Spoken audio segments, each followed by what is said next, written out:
Assalamualaikum warahmatullahi wabarakatuh. Yang terhormat Bapak Humif Saifullah selaku Kepala SMP Negeri 1 Petung Kriono, yang kami hormati Bapak Ibu Guru beserta staf tata usaha. Alhamdulillah, puji syukur kehadirat Allah Subhanahu wa Ta'ala yang telah melimpahkan rahmat, taufik dan hidayahnya kepada kita, sehingga pada hari ini kita bisa berkumpul di sini dalam acara diseminasi budaya positif SMP Negeri 1 Petung Kriono, Pendidikan Guru Penggerak Angkatan 5 Kabupaten Pekalongan. Terima kasih kepada Bapak Ibu Guru yang telah meluangkan waktunya untuk bisa hadir di sini. Kami mohon bantuan kepada Bapak Ibu Guru untuk mengikuti seminar ini dari awal hingga akhir. Kersa nggih Bapak Ibu nggih? Nggih. Matur nuwun. Bapak Ibu, untuk menggugah semangat kita hari ini, mari kita dengarkan sebuah lagu yang berjudul Pelajar Pancasila.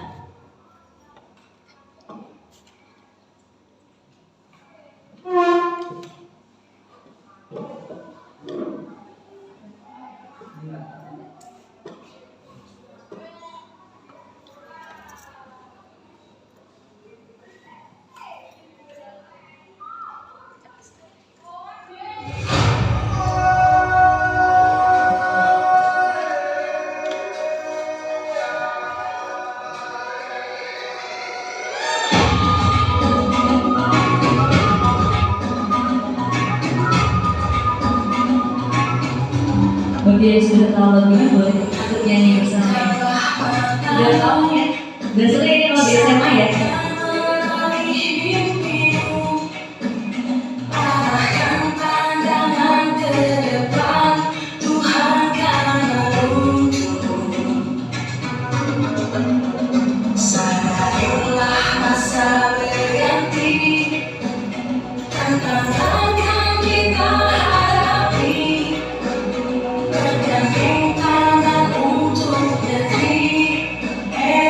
Kita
Bapak Ibu langsung kemawon, ini saya dengan ini Bu Vidya Hidayati akan berkolaborasi dalam seminar ini tentang budaya positif yang ada di sekolah. Langsung kemawon Bu Vidya untuk materi pertama, nanti mungkin bisa selang-seling dengan saya. Assalamualaikum warahmatullahi wabarakatuh. Soalnya kok kayaknya tegang banget wajah-wajahnya. Nggak tahu pengen cepat-cepat selesai atau pengen cepat belum juga mulai Bapak Ibu ya. Ini materi yang akan saya dan Bu Emi sampaikan tentang budaya positif di sekolah.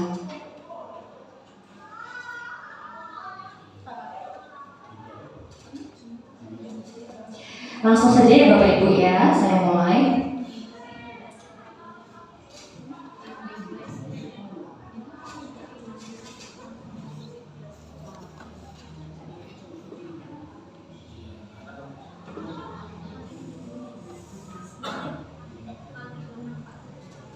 Coba sebelum saya mulai, bisa dibaca Bapak Ibu? Ya. Jadi ada sebuah pertanyaan pemantik untuk kita semua ya. Ini bisa dijawab secara jujur, betul-betul dari hati. Jangan terus nggak sesuai dengan kenyataan yang ada ya. Yang pertama adalah Anda setuju atau tidak ya dengan pernyataan ini ya. Kita jawab bersama-sama atau nanti saya tunjuk satu-satu. Ya, yang pertama adalah ada pernyataan hukuman dapat mendisiplinkan anak. Nah, coba saya mau tanya ke siapa ya, atau ada yang mau menjawab? Kira-kira menurut Bapak Ibu, betulkah hukuman itu dapat mendisiplinkan anak? Berani? Barangkali? Sampai? Ya, berani dulu soalnya kan guru BK. Menurut Bu Rani, apakah hukuman itu betul dapat mendisiplinkan anak? Nah, coba Bu Rani pendapatnya. Assalamualaikum warahmatullahi wabarakatuh. Nyuwun sewu Bapak Ibu, menurut saya kalau hukuman dapat mendisiplinkan anak, kadang kala ada betulnya, kadang kala tidak. Karena sesuai dengan individunya masing-masing. Kadang anak menerima hukuman itu ada kapoknya, tapi kadang tidak kenal jerak. Jadi kita harus memberikan hukuman sesuai dengan apa yang dilakukan anak, dan kita juga harus memahami karakter anak itu bagaimana. Karena kalau hanya hukuman tanpa ada pengawasan itu akan percuma.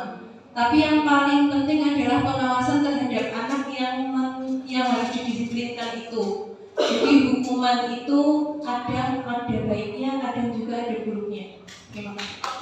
Jawabannya luar biasa ya. Jadi situasional dan kondisional ya. Nah, dan juga melihat karakteristik anak ya Bu Rani ya. Oke. Ada yang setuju atau ada yang tidak setuju? Boleh berpendapat lagi selain Bu Rani. Barangkali ada dari Bapak Ibu lain. Saya nggak setuju Bu. Misalnya nggak apa-apa. Kita kan belajar bareng ya Bapak Ibu ya. Pak Nurno barangkali? Oke. Ya, Terima kasih. Saya termasuk orang yang tidak setuju bahwa hukuman itu mendisiplinkan anak. Karena menurut saya sebenarnya anak itu bisa kok diajak untuk sesuai dengan apa ya, mungkin aturan atau sesuai dengan harapan gitu. Ketika mereka itu paham bahwa aturan ini ada buat apa. Saya pernah dengar murid saya itu bilang, Pak, kenapa rambut di sekolah itu muridnya nggak boleh gondrong? Gitu. Apakah ada pengaruhnya antara rambut dengan prestasi murid? Saya nggak bisa jawab. Iya, saya nggak bisa jawab itu. Apakah anak-anak kenapa di sekolah harus pakai baju OSIS? Itu saya bisa jawab. Ada peraturannya. Kalau itu ada peraturannya. Artinya hukuman mendisiplinkan anak ketika, contoh, seorang anak terlambat, kemudian kita beri hukuman, oke, kamu hukuman baik sekalipun, saya hukum untuk membaca, gitu. Saya hukum untuk kamu membaca. Ini kan hukuman baik ya, hukuman baik untuk mengatasi anak yang terlambat. Menurut saya ini nggak tepat, meskipun itu adalah hal baik. Nggak tepatnya apa? Karena dalam tanda kutip ibarat terlambat itu adalah penyakit, gitu, yang mau dibenerin menggunakan hukuman, contoh obatnya nggak tepat. Ibarat kata itu orang datang ke dokter, dia pusing dikasih obat batuk. Permasalahannya adalah terlambat, obatnya adalah baca buku. Harusnya kalau menurut saya anak terlambat itu hukumannya bukan hukuman, tapi penyelesaiannya adalah ditanyai kenapa dia terlambat. Bisa saja kan harus menemani orang tuanya dulu ke sawah. Dia mungkin di rumah mungkin orang tuanya belum begitu perhatian untuk membangunkan lebih pagi dan seterusnya. Itu yang berikutnya. Yang kedua, artinya yang pertama kesimpulannya adalah hukuman itu kadang tidak sesuai dengan permasalahan yang dihadapi. Hukuman diberikan tidak sesuai dengan permasalahan yang dihadapi. Yang kedua, meskipun itu hukumannya adalah hukuman baik positif. Yang kedua, hukuman itu berlaku dan akan dipatuhi oleh siapapun termasuk orang tua kalau penghukum oknum yang mengawal itu ada di sana. Contoh saya, ketika dulu di Pekalongan itu pakai helm, itu harus pakai helm yang SNI.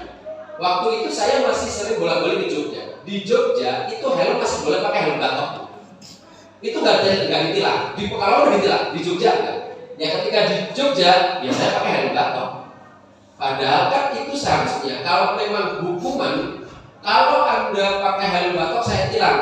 Di sini saya sudah dihukum dan kemudian saya bisa disiplin, dimanapun tempatnya saya harus disiplin. Tapi ketika hukuman itu longgar, saya juga kembali tidak disiplin lagi. Mungkin itu kalau dari saya. Luar biasa sekali ya. Jadi tadi jawaban dari Pak Nono sekaligus menggiring kita ke pernyataan yang kedua. Ya. Jadi ada pernyataan lagi bahwa tadi berarti agak berbeda ya jawaban dari Bu Rani dan juga jawaban dari Pak Nono. Kita lihat pernyataan kedua Bapak Ibu. Pemberian hukuman dengan hal positif seperti membaca atau membersihkan halaman sekolah dapat meningkatkan disiplin anak. Kalau ini saya tanya secara cepat saja ya, setuju atau tidak setuju? Yang setuju boleh, yang setuju. Hukuman yang positif itu bisa meningkatkan disiplin anak. Setuju? Setuju atau tidak setuju? Pak Berga setuju tidak? Tidak setuju. Bu Maida setuju tidak? Tidak setuju. Bukan. Setuju?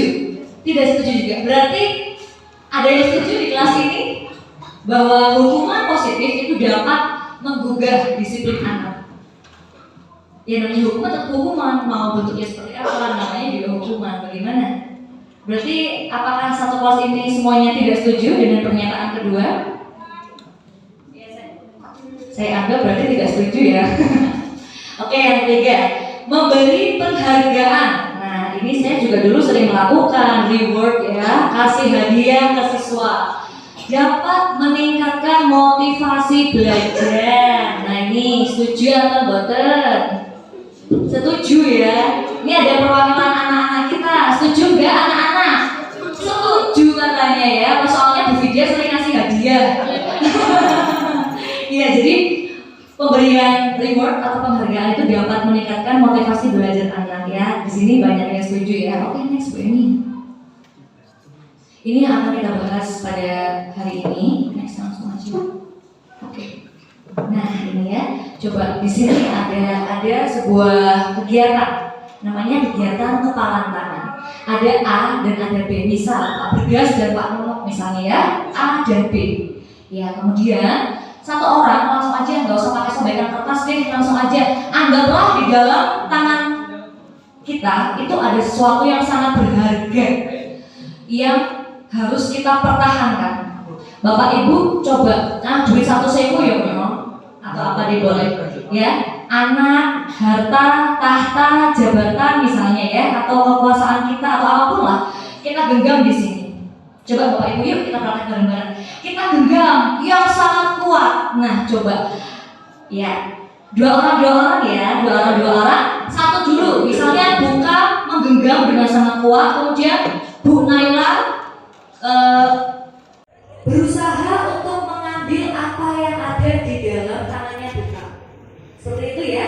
Coba, berarti Pak Nono sama Pak Bergas ya. Yang punya barang yang berharga itu Pak Bergas, Pak Nono coba praktekkan untuk merebut benda itu dari Pak Bergas. Kita mulai dari sekarang ya. Berarti coba mau dengan siapa prakteknya?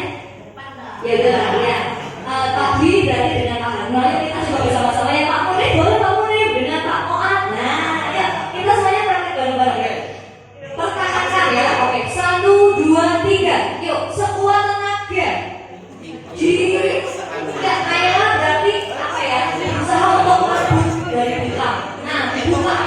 Iya, dipaksa gitu. Orangnya pura-pura Ayo. Bisa ya, bisa terbuka. Oh, saya pengakuan mana ya? Bagaimana Harno?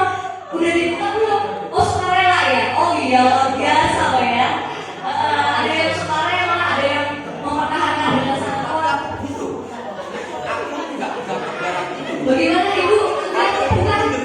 Oh, enggak. Menyerah? Kuat ya? Oke, luar biasa. Ini gimana nih lama banget ini? Iya, malah pakai lobby-lobbyan. Kelamaan ya. Bagaimana Pak Berkas? Dikasih nggak? Enggak, oke ya. Oke, baik ya. Karena semuanya sudah mempraktekkan, coba saya tanya. Tadi ada yang mempertahankan dengan sangat kuat. Tadi Pak Berkas mempertahankan. Maida berhasil dibuka? Tidak. Buka? Kuat ya? Kuat. Tadi ada yang sukarela? Pak Harno ya? Iya. Pak Soeharno menyerahkan hal yang sangat. Lah Pak Harno, kawan saya mungkin bilangnya itu istri. Kalau di dalamnya ini istri, masa diserahkan sukarela Pak Dwi? Jangan ya. Waduh, ini mulai nih Pak ya. Jadi bagaimana nih Bapak Ibu? Kira-kira saya butuh dua pendapat ya. Dari siapa Bu ya? Dari yang menyerahkan dulu. Oh ya, coba dari Pak Harno dulu. Mau nggak Pak rekam aja?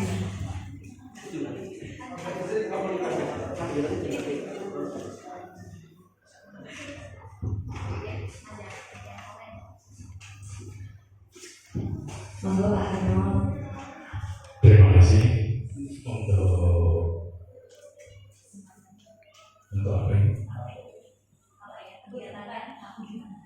Untuk buka rahasia. Tadi sudah dijawab oleh Bapak olahraga itu ya. Artinya nek umpama bojo coloke boleh. Ya begini Bapak Ibu, terus terang saya ingin mengulas kembali yang tadi pertanyaan yang pertama, yang nomor 2 coba di yang pertama.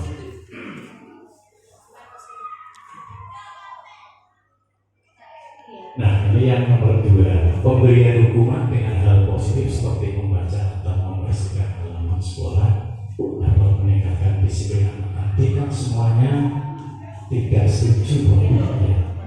Kalau saya kok kayaknya agak ada setujunya karena begini katanya.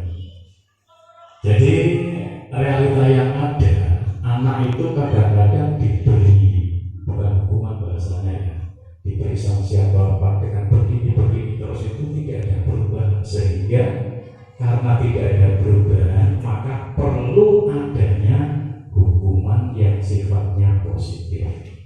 Makanya tadi semuanya tidak setuju, saya agak sedikit setuju, gitu ya. Nah, karena saya sendiri kalau menangani anak kadang-kadang tangannya betah, terus kan dari suci orang pindu orang telu orang baik papas sontek puing itu. Jadi makanya nomor 2 agak sedikit setuju. Makanya kalau banyak-banyak terlalu ekstrim, ini katanya, kalau saya jadi guru, bukan ketua aslinya orang kaya Pak Guru. Makanya untuk genggaman tangan, sebetulnya saya tidak menyerahkan kok. Tadi panjenengan yang mengartikan menyerahkan.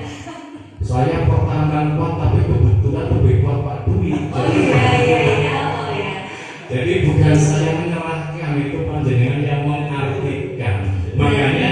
Makanya jangan sekali-kali menilai seseorang dari pengertian panjenengan. Oh iya Pak, iya. Masih ya Pak, ternyata nggak menyerahkan dengan sukarela, udah berusaha mempertahankan. Ternyata tangan loro itu, tangan loro tak cukup.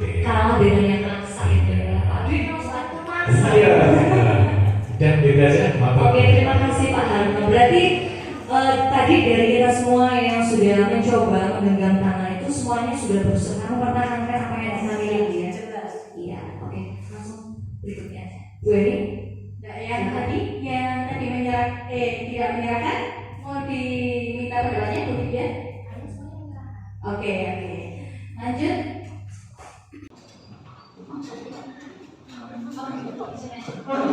Oke, Bapak Ibu, lanjut untuk slide selanjutnya. Ada sebuah perubahan paradigma teori kontrol di sini. Jadi ada ilusi kontrol.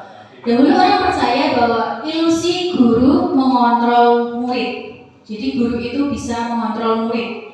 Kemudian ilusi bahwa kritik dan membuat orang merasa bersalah dapat menguatkan karakter. Jadi kalau kita membuat anak merasa bersalah, itu nanti bisa menguatkan karakter anak. Contohnya seperti ini Bapak Ibu.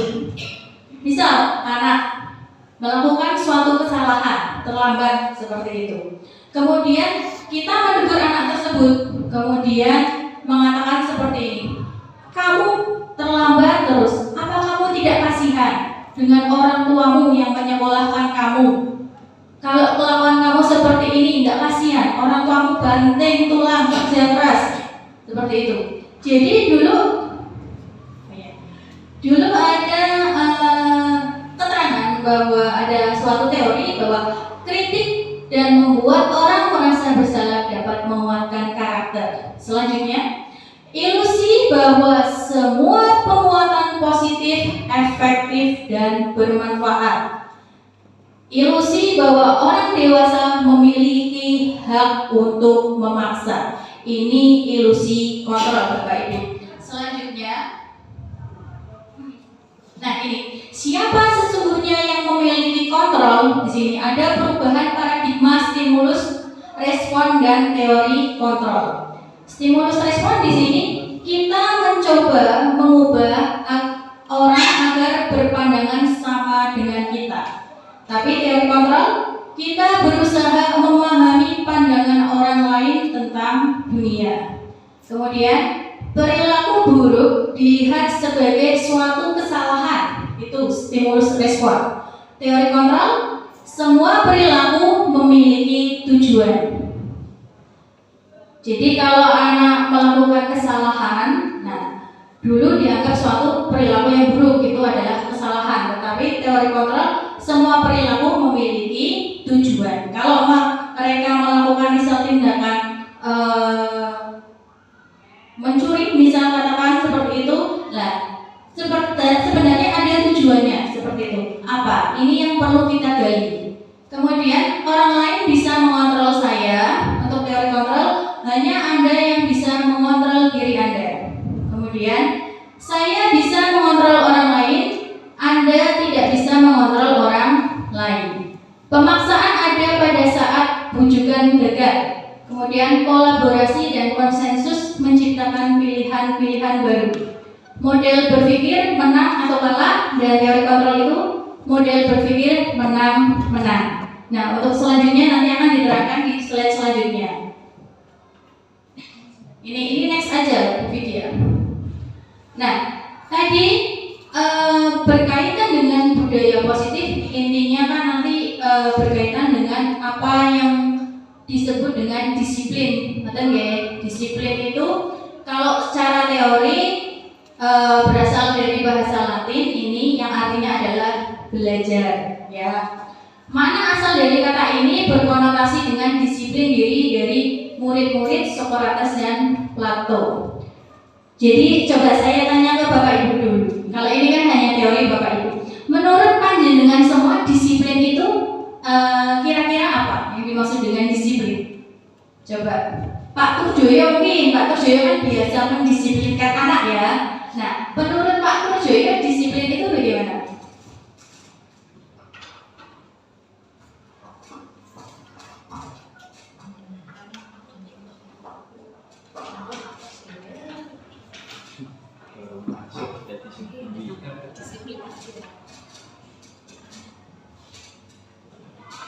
Baru masuk sudah disiplin ini, sebetulnya saya ingin mengulas sedikit tentang ilusi tadi sebelum ini, itu yang bila bisa dikembali Nah, terlalu lagi-lagi maju lagi.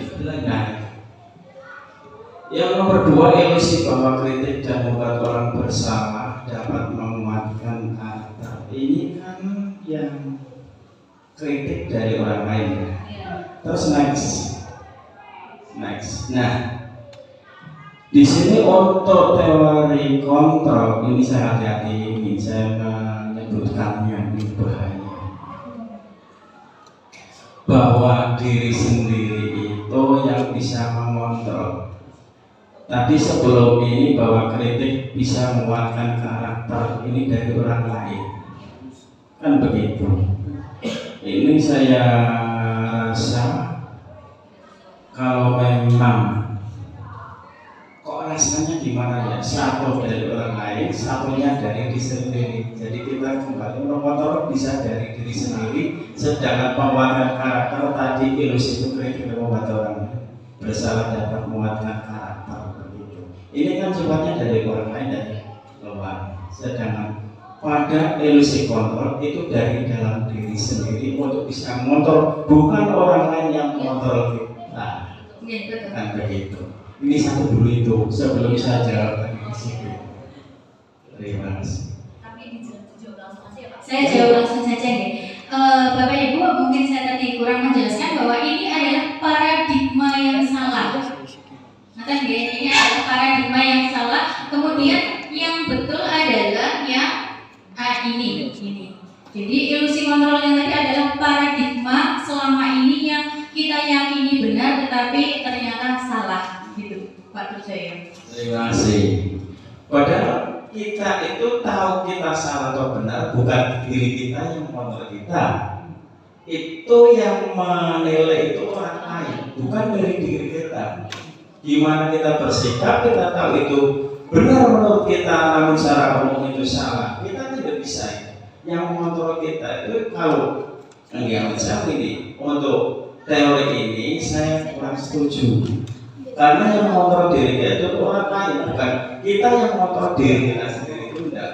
Biarpun nanti sebagai refleksi itu kita harus koreksi diri setelah orang lain itu mengontrol diri kita. Terima kasih. Iya, luar biasa ya Pak Turjoyo. Jadi ya Pak, betul ya, boleh sekali ya. Jadi nanti setelah ini masih ada. Nah, bagaimana caranya kita bisa memahami siswa, kemudian membuat keyakinan dengan siswa agar bisa membentuk keyakinan, kemudian memecahkan masalahnya bersama-sama dan seterusnya. Jadi ini di awal aja dulu Pak Yo ya, tapi kita simpan dulu berarti Pak Yo. Nanti akan terjawab di belakang. Oke, disimpan dulu berarti Pak Yo menyatakan bahwa kita itu kadang kan nggak tahu kita benar atau salah. Kita tanya salah setelah ditegur guru. Kamu itu salah loh seperti ini, dan nanti dan seterusnya kita mendapatkan sanksi atau kemudian hukuman dan seterusnya itu ada. Tapi nanti ada kok caranya bagaimana guru dan juga siswa membentuk sebuah keyakinan bersama agar memahami nilai-nilai kebajikan yang ada di masyarakat. Nanti kita akan oke. Terus lanjut dengan tadi disiplin. Nah, ini sih supaya terisi ya, begitu ya. Ini Bapak Ibu maaf ya. Untuk disiplin kita itu punya di sini satu instansi atau lembaga di mana di dalamnya ada Bapak Ibu guru, ada tenaga administrasi juga, ada murid atau siswa. Tadi dinyatakan disiplin itu apa? Di sini kaitannya dengan suatu kesepakatan yang dibuat oleh suatu lembaga tersebut, misalnya karena di sini sekolah ada di suatu peraturan sekolah. Ini adalah kesepakatan. Asal kesepakatan itu diwujudkan dalam suatu peraturan sekolah. Kan demikian. Lah untuk bentuk disiplin gimana? Kalau toh kita itu bisa mentaati atau bertindak sesuai dengan kesepakatan yang kita buat, berarti kita mengarah kepada suatu kedisiplinan. Jadi disiplin itu aku yang sesuai dengan peraturan yang ada. Kan begitu. Jika itu kita di luar dari konteks itu, ya dikatakan tidak disiplin karena tidak mentaati kesepakatan yang kita buat. Demikian Bu, matur nuwun. Oke, terima kasih Pak Turjoyo. Jadi mentaati peraturan yang ada seperti itu Pak ya. kesepakatan yang sudah dibuat bersama. Oke, matur nuwun. Dilanjutkan. Nah, di sini ada teori motivasi perilaku manusia. Yang pertama, untuk menghindari ketidaknyamanan atau hukuman, apa yang akan terjadi apabila saya tidak melakukannya? Ini kita sebut dengan motivasi eksternal. Jadi misal kalau saya masuk sekolah itu terlambat, nanti saya akan kena hukuman. Jadi saya berangkat lebih awal. Jadi anak berangkat lebih awal itu motivasinya adalah eksternal karena takut seperti itu. Sangat dipahami ya. Yang kedua, untuk mendapatkan imbalan dari orang lain atau institusi. Apa yang akan saya dapatkan apabila saya melakukannya? Ini juga motivasi eksternal. Misal, ketika saya belajar dengan semangat dan sungguh-sungguh agar nilai saya bagus, saya ingin mendapatkan reward dari orang tua atau guru. Ini imbalan. Ya, motivasi ini disebut motivasi eksternal. Kemudian, untuk menghargai diri sendiri. Saya akan menjadi orang yang seperti apa apabila saya melakukannya. Ini adalah motivasi internal. Jadi ini yang akan kita tuju kepada murid-murid kita agar mereka melakukan segala sesuatu itu motivasinya adalah internal. Jadi bukan karena ingin menghindari hukuman dari Pak Turjoyo atau mendapat imbalan dari Pak Harno, bukan seperti itu. Tetapi motivasinya betul-betul dari diri siswa atau murid tersebut. Selanjutnya, ini adalah konsep merdeka. Jadi menurut Ki Hajar Dewantoro, merdeka itu artinya tidak hanya terlepas dari perintah, akan tetapi juga cakap buat memerintah diri sendiri. Kementerian menggembar-gemborkan kurikulum merdeka berawal dari filosofi pemikiran Ki Hajar Dewantoro. Jauh sebelum pendidikan kita seperti ini, Ki Hajar Dewantoro itu sudah mempunyai konsep yang luar biasa di situ. Tentang merdeka tidak hanya terlepas dari perintah, akan tetapi juga cakap memerintah diri sendiri. Jadi di sini ada murid-murid ya, kalau dikatakan merdeka belajar bukan merdeka seenaknya, tetapi merdeka yang bertanggung jawab, mampu memerintah diri sendiri. Lanjut. Nah, ini restitusi. Pernahkah panjenengan semua di sini mendengar kata restitusi? Belum. Oke. Restitusi di sini adalah proses menciptakan kondisi bagi murid untuk memperbaiki kesalahan mereka, sehingga mereka bisa kembali pada kelompok mereka dengan karakter yang lebih kuat. Jadi anak yang melakukan kesalahan, bagaimana anak tersebut bisa memperbaiki kesalahan mereka tapi dari diri mereka sendiri. Itu kita sebut dengan restitusi. Lanjut Bu Vidya. Nah, ciri-ciri restitusi yang pertama, bukan untuk menebus kesalahan, namun untuk belajar dari kesalahan. Jadi kalau mereka melakukan kesalahan, di situ bukan untuk menebus kesalahan, tetapi untuk belajar dari kesalahan. Memperbaiki hubungan, tawaran bukan paksaan. Restitusi menuntut untuk melihat ke dalam diri. Restitusi mencari kebutuhan dasar yang mendasari tindakan. Dan selanjutnya mungkin nanti akan diterangkan di slide berikutnya untuk restitusi. Lanjut Bu ya. Oke, keyakinan kelas ya. Mengapa tidak peraturan saja? Mengapa harus keyakinan kelas? Ya, di sini. Non sewu, Bapak Ibu, peraturan yang oke. Mau dilanjutkan begitu ya? Enggak. Peraturan sekolah tentang tata tertib dan sebagainya itu biasanya dibuat oleh sekolah atau dibuat bersama murid. Coba, yang kesiswaan dulu Pak Turjoyo. Dibuat dari sekolah ya? Jadi sekolah sudah ada peraturan, itu kita jadikan suatu tata tertib. Itu. Nah, sebenarnya kita jangan kemudian menggunakan peraturan, tetapi keyakinan kelas. Jadi keyakinan ini dibuat bersama dengan murid. Ada kesepakatan mau masuk jam berapa, kemudian seragamnya bagaimana. Ini kesepakatan. Kumpulan dari keyakinan-keyakinan itu kemudian dikolaborasikan atau kemudian oke. Jadi di sini ada peraturan kelas. Di dalamnya di situ berhubungan dengan keyakinan kelas, kemudian menimbulkan atau membuat lingkungan yang positif, akan tercipta budaya yang positif gitu. Dilanjutkan Bu Widya ya. Jadi tadi saya ulang sedikit ya, inti dari konsep restitusi. Jadi ada yang namanya peraturan, ada yang namanya keyakinan. Kenapa kalau kita lebih memilih pakai keyakinan daripada peraturan?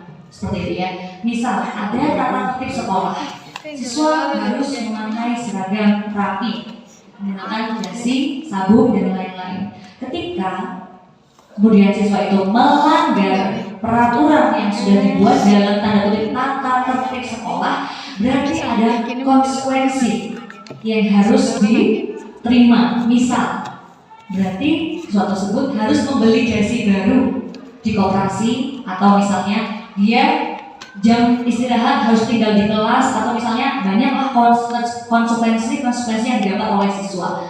Ada lagi bedanya hukuman dan konsekuensi. Kalau hukuman, Maida, kamu keliling lapangan 5 kali. Besoknya ada yang mengalami kesalahan yang sama, tapi kita suka ganti-ganti hukumannya sendiri. 10 kali push up, atau pakai yang positif, baca buku 3 halaman, bikin rangkuman. Besoknya lagi kesalahannya sama, orangnya ganti, kita ganti hukuman lagi. Itu hukuman itu suka-suka kita yang membuat, betul tidak? Adakah peraturan tetap tentang hukuman di sekolah? Tidak ada kan? Itu gurunya sendiri yang membuat. Sesuai mood guru saat itu, kalau pas lagi marah banget, hukumannya juga tambah berat. Kalau gurunya sih bombong, hukumannya mungkin bisa lebih ringan. Murid ayu, wah, dibebaskan dari hukuman. Bisa jadi ya, betul. Kalau konsekuensi itu sudah jelas. Ya, kalau konsekuensi itu sudah jelas. Kamu dapat poin 10 dari BK. Ketika poinmu sudah 100, orang tua panggil. Atau skorsing. Atau terburuknya adalah DO. Seperti itu ya. Itu kalau konsekuensi. Apa yang memang sudah seharusnya kita dapatkan dari kesalahan yang kita kerjakan. Bedanya itu hukuman dengan konsekuensi. Selama ini Bapak Ibu memberikan hukuman atau konsekuensi kan? Yuk kita kembalikan ke diri masing-masing. Saya juga soalnya Bapak Ibu, saya juga sampai sekarang juga kadang gemes masih suka ngasih hukuman gitu ya. Kemudian tadi tentang keyakinan. Kalau keyakinan itu kesepakatan bersama antara kita dan siswa. Kalau saya secara pribadi memang sudah melaksanakan di pembelajaran IPA. Jadi satu kelas sebelum saya mulai materi pertama masuk kelas tersebut, itu saya membuat kesepakatan kelas. Anak-anak saya ajak diskusi. Ayo, kira-kira kalau di IPA kamu pingin apa, yang nggak boleh apa, kita bikin bareng-bareng. Boleh minum Bu? Oke, boleh. Karena itu kebutuhan biologis, kebutuhan saya guru biologi, nggak mungkin saya melarang boleh minum. Boleh makan Bu? Nggak boleh. Tapi kita kasih nilai-nilainya kenapa kok kita nggak boleh makan di dalam kelas, gitu kan? Walaupun diberikan kebebasan, tapi kan kita juga harus mendampingi siswa untuk memahami norma. Nggak terus dibebaskan begitu saja. Siswa kan juga kadang kan butuh arahan kita. Misalnya, kalau ngantuk gimana Bu? Berdiri, izin keluar kelas, cuci muka, kembali lagi, dan seterusnya. Itu kita buat keyakinan-keyakinan kelas. Lalu kalau saya modelnya, saya tulis di depan buku, saya tanda tangani, dan siswa juga menandatangani. Jadi itulah keyakinan kelas IPA yang kita sepakati bersama. Kamu pun juga tidak boleh melanggarnya, karena itu sudah sebuah keyakinan yang kita buat bersama sama tanpa ada paksaan. Harapannya dari kelas yang kecil itu kemudian menjadi keyakinan kelas kalau dilakukan di banyak kelas akan menjadi lingkungan positif dan semoga bisa menjadi budaya positif di sekolah seperti itu. Menambahkan untuk yang tadi konsekuensi dan hukuman ya untuk perbedaannya. Contohnya seperti ini. Ketika anak terlambat untuk pelajaran olahraga, kemudian guru olahraga memberikan entah ini dianggap hukuman atau konsekuensi ya, keliling lapangan seperti itu. 3 kali keliling lapangan. Menurut panjenengan itu hukuman atau konsekuensi? Bu Rani hukuman, yuk. Menurut Bu Endah mungkin hukuman. Menurut Pak Dwi hukuman. Nah, ini sebenarnya adalah konsekuensi Bapak Ibu. Kalau anak terlambat pelajaran olahraga, kemudian anak diminta untuk keliling lapangan 3 kali saja, ini kita sebut dengan konsekuensi. Tapi contoh lain, terlambat pelajaran bahasa Jawa atau matematika, terlambat pelajaran matematika, kemudian anak disuruh membersihkan kamar mandi. Nah, ini hukuman atau konsekuensi? Hukuman, betul. Jadi sampai di sini konsep hukuman dan konsekuensi bisa dipahami, guys. Oke, matur nuwun. Monggo Bu Widya. Ini ya, tadi ini sudah ya Bapak, langsung aja kesepakatan kelas ya. Next. Ini adalah harus saya lihat tabel, langsung aja ya, nggak terlalu ini. Nah ini aja, kita coba lagi ya. Tadi yang sudah disebutkan oleh Bu Eni, ada lagi, yuk kita bareng-bareng menyimpulkan ini keyakinan kelasnya apa. Bisa diubah, maksudnya di sini ada sebuah pernyataan peraturan. Bisakah kita mengubah dari peraturan menjadi keyakinan? Ya, kita coba bersama-sama ya. Yang pertama, selalu kembalikan buku ke tempatnya. Ini peraturan. Tapi konsep mengembalikan buku ke tempatnya bisa diubah menjadi sebuah keyakinan. Kira-kira bahasanya apa? Tanggung jawab, misalnya. Itu ada kata-kata ya di belakang apa itu? Nah, itu apa itu termasuknya itu? Itu sudah termasuk keyakinan atau masih peraturan itu? Masih peraturan ya? Ya, coba ini sudah langsung saja. Ini sudah ada jawabannya ya. Jadi kata-kata dilarang mengganggu orang lain. Dilarang. Ya, kalau dilarang mengganggu orang lain itu masih butuh peraturan. Tapi bisa kita ubah menjadi menghormati orang lain misalnya. Dan seterusnya sampai bawah ya. Hadir di sekolah 15 menit sebelum pembelajaran dimulai. Itu jelas sebuah peraturan, ada waktu yang harus disepakati.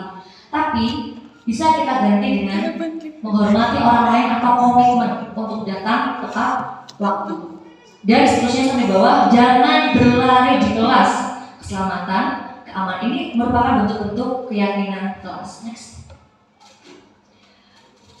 Nah ini ya, dihukum oleh penghargaan, dan saya sendiri baru tahu, shock, kaget saat mempelajari modul ini. Selama ini saya pribadi selalu memberikan reward, betul ya Tri ya? Bu Vidya sering ngasih hadiah ya, apa isinya? Jajan katanya. Selain jajan, biasanya diiming-imingi apa? Nilai lebih ya. Kalau ada siswa yang berani tak kasih nilai plus, itu selalu saya lakukan. Dan ternyata selama mempelajari modul ini saya ditampar oleh teori ini Bapak Ibu ya, prakteknya kita nggak tahu, kita kan baru belajar bareng-bareng. Ditampar oleh teori, dihukum oleh penghargaan. Ternyata ada 5 konsep penghargaan ya. Yang pertama adalah penghargaan menghukum, penghargaan mengurangi ketepatan, penghargaan tidak efektif, dan penghargaan merusak hubungan. Ini juga ada ya. Penghargaan menurunkan kualitas, penghargaan mematikan kreativitas, penghargaan mengurangi motivasi intrinsik.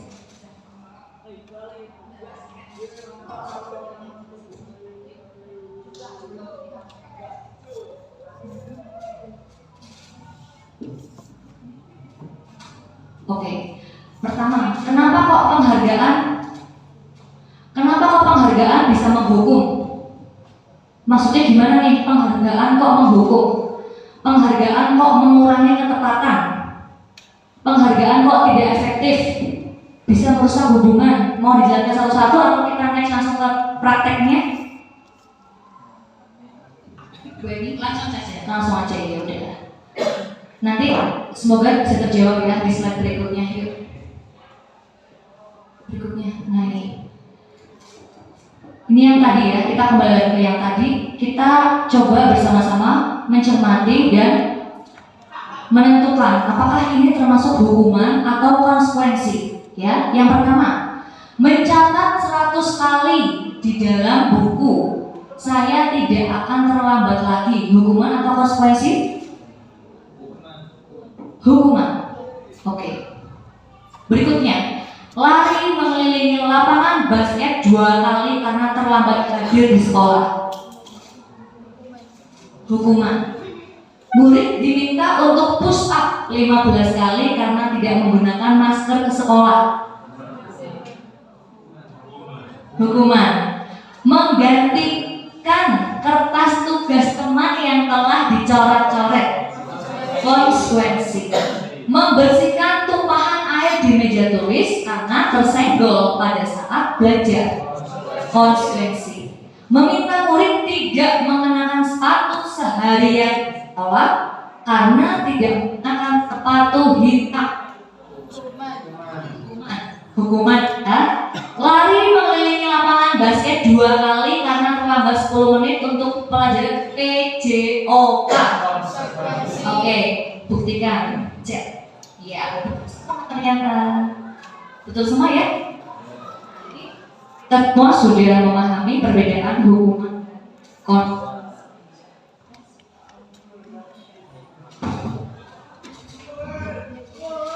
ya.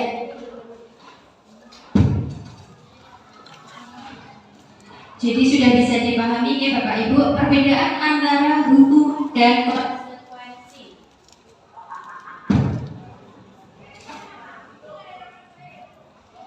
Nah, di sini di slide terlihat bahwa hukuman itu sesuatu yang menyakitkan harus terjadi. Tapi konsekuensi adalah sesuatu yang harus terjadi. Kemudian hukuman itu membuat anak sakit. Kalau konsekuensi membuat anak merasa tidak nyaman dalam jangka waktu yang pendek. Jadi kalau hukuman itu efeknya bisa jangka panjang. Mungkin panjenengan semua mungkin ketika sekolah pernah mendapat hukuman dari Bapak Ibu guru, kemudian masih terngiang-ngiang sampai sekarang. Mungkin ada yang seperti itu nggih? Nah, itu pernah nggih? Nah, di sini efek dari hukuman itu jangka panjang, tapi kalau konsekuensi itu hanya merasa tidak nyaman dalam jangka waktu pendek. Kemudian anak membenci kedisiplinan. Kalau konsekuensi anak menghargai disiplin. Hukuman itu secara terpaksa, kalau konsekuensi itu stimulus tanggapan. Ya, jadi kalau mencoret-coret buku teman, konsekuensi apa? Mengganti seperti itu. Mendorong anak menyakiti diri sendiri yang hukuman, yang konsekuensi mendorong anak agar mudah menyesuaikan diri. Hukuman konsep diri yang buruk, kemudian konsekuensi konsep diri yang baik. Hukuman anak belajar untuk menyembunyikan kesalahan, sedangkan konsekuensi anak belajar untuk mematuhi peraturan. Hukuman itu membuat marah, rasa bersalah, dipermalukan, merasa tak dihargai. Sedangkan konsekuensi kehilangan hak, dibuat tidak nyaman, diasingkan untuk sementara. Ini melihat perbedaan itu, sekiranya apakah menurut Bapak Ibu hukuman itu masih efektif? Bagaimana? Sampai di sini mulai goyah ya keyakinan tentang hukuman. Oke, lanjut dulu Bu Vidya. Ini apa? Oke, restitusi ya. Tadi restitusi itu adalah proses agar anak memperbaiki kesalahan. Kita lihat yang tabel restitusi di situ. Restitusi merupakan pilihan. Jadi anak diberikan pilihan bagaimana untuk memperbaiki kesalahan tersebut.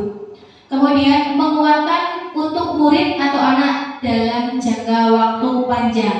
Jadi memperbaiki kesalahan itu menguatkan karakter anak dalam waktu yang panjang. Kemudian korban mendapatkan ganti. Di sini, misal berantem, kemudian kancing bajunya itu lepas, itu kan korbannya, kancing bajunya lepas. Di sini anak yang membuat kesalahan itu diarahkan agar bisa memperbaiki kesalahannya dengan memperbaiki kancing tersebut. Ini lanjut aja Bu Vidya. Ini lanjut, langsung posisi kontrol aja. Nah ini 5 posisi kontrol dulu, ya. Nah di sini enggak sampai ini. Posisi kontrol guru ini di sini ada pembuat orang merasa bersalah, ada guru yang suka menghukum, ada guru yang berperan menjadi teman, kemudian ada yang sebagai pemantau, ada yang sebagai manajer, dan ada yang sebagai penghukum. Jadi ini guru kontrol guru kepada anak. Contoh, kalau seperti ini, ada anak yang melakukan kesalahan, kemudian guru mengatakan, saya kecewa sekali dengan kamu. Jadi posisi guru ini apa? Membuat orang merasa bersalah. Kemudian, kamu tidak benar-benar melakukannya. Kamu tidak pernah benar melakukannya sambil marah. Ini adalah contoh yang penghukum. Oke, kita praktek saja ya. Di sini coba praktek Mbak Tri. Ya. Kalau seperti ini kata-kata, saya praktekkan langsung. Biasanya kalau penghukum fase. Ini ya coba ya. Ini kasusnya sama. Tri adalah anak yang apa biasanya? Apa Bapak Ibu kasusnya biasanya pencurian terlambat atau apa nih? Terlambat ya. Kamu jangan terlambat ya. Penghukum. Kamu ini biasanya. Jadi dari luar biar totalitas masuk ngomong langsung dikatain nanti kamu ngomong aku gitu. Kamu itu loh lagi-lagi terlambat. Pak Turjoyo nggak ada ya? Wah pas sekali padahal ada Pak Turjoyo. Lagi-lagi terlambat. Lagi-lagi terlambat. Kenapa sih terlambat terus? Total banget wajahnya. Mau alasan apa lagi kamu? Alasan terus. Kamu itu alasan terus ya. Lihat teman-temannya kamu tuh, lihat. Bisa kok. Kenapa kamu nggak bisa? Itu penghukum. Ya, menjiwai ya. Menjiwai sekali. Tidak pernah mau. Sudah ada alasannya juga. Soalnya terus kita paksa gitu ya. Alasan apa boy? Pokoknya kamu tuh salah ya, salah. Pepet terus. Terus 10 kali. Nah, itu penghukum. Oke, lanjut. Membuat orang merasa bersalah. Vidya. Loh, jangan tepuk tangan nih. Itu satu tidak baik, Pak. Jangan tepuk tangan nih. Membuat merasa bersalah. Oke. Kenapa sih Tri terlambat terus? Kenapa? Coba jelaskan sama Bu Vidya. Ya Allah, kamu gak kasihan sama Bu Vidya. Bu Vidya itu ditarain sama Pak Muklis nanti. Kalau dikira tuh gak bisa ngurusin siswa loh. Bu Vidya itu ya Allah Tri, datangnya dari Doro, berangkatnya 5:30.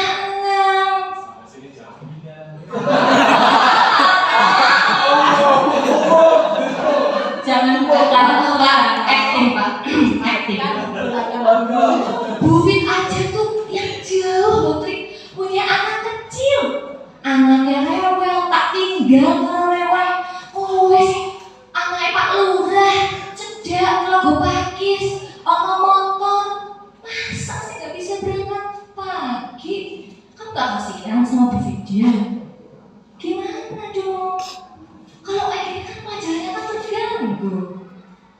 Tuh lihat teman-teman kamu, kasihan nggak kamu sama teman-teman? Lagi enak-enak jelasin, datang tiba-tiba, kan terganggu. Kamu nggak kasihan sama teman-teman kamu? Nah, itu membuat merasa bersalah ya. Oke, lanjut. Sekarang sebagai teman Bu Vidya. Sebagai teman. Tri diingat-ingat membuat merasa bersalah sama teman. Diingat-ingat, saya juga kadang suka campur-campur.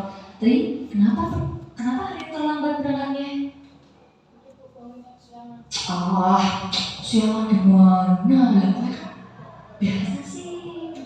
WA nengkerat Bufit jam piro ngomongin. Maaf ya bahasa Jawa ya. Kan teman ya, teman kan bestie. Kan Bufit kan bisa ngomong sih. Wis menit terlambat tuh. Demi Bufit. Ada kata-kata biasanya demi ibu ya biasanya ya. Iya, seperti itu teman. Nah, aku kan demi ibu. Demi Bufit sih, Bufit suara iso demi Bufit. Jadi ada kata-kata kayak seolah kayak bestie gitu ya. Besok makan besok apa? Oke, tenang lo ya. Oke, ngomong Dewi biasa hari ini nih kantin Mbak Aro, oke sip. Lanjut, sebagai pemantau Ya. Tri, jam berapa sekarang? Tahu nggak peraturan sekolah? Jam berapa harus datang? Berarti, 7.15. Kamu datang sekarang jam berapa? Terlambat berapa menit? Oke, tahu peraturan sekolahnya apa? Sebelum 15 menit? Oke, sudah tahu ya kalau salah ya? Terus kalau salah gimana konsekuensinya? Emang sekolah kita ada hukuman untuk yang datang terlambat? Ada, apa? Tahu nggak? Nggak tahu, kok bisa nggak tahu hukumannya? Konsekuensinya kalau datang terlambat? Kamu tuh baca peraturan sekolah tidak? Kenapa tidak tahu peraturan sekolah? Ya, intinya kita tidak menghukum, tapi kayak apa ya caranya menginterogasi seperti itu. Kemudian, waduh panjang nih manajer ya. Mbak Tri, coba saya duduk. Ada apa? Kok kenapa datang terlambat? Biasanya dari depan anak-anak yang lain, biasanya secara personal, heart to heart, dari hati ke hati. Iya, Bu Rani memang ini manajer sekali Bu Rani. Mbak Tri, jadi kalau Bu Rani memang mempraktekkan ini setiap hari. Kenapa kok kamu datang terlambat? Kok bisa bangunnya kesiangan? Nganterin ibu kemana? Ke sawah ya. Oh berarti kamu bantuin ibu dulu ke sawah.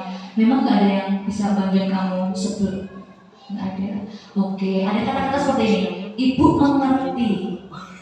mengerti bahwa kamu itu memang membantu orang tua.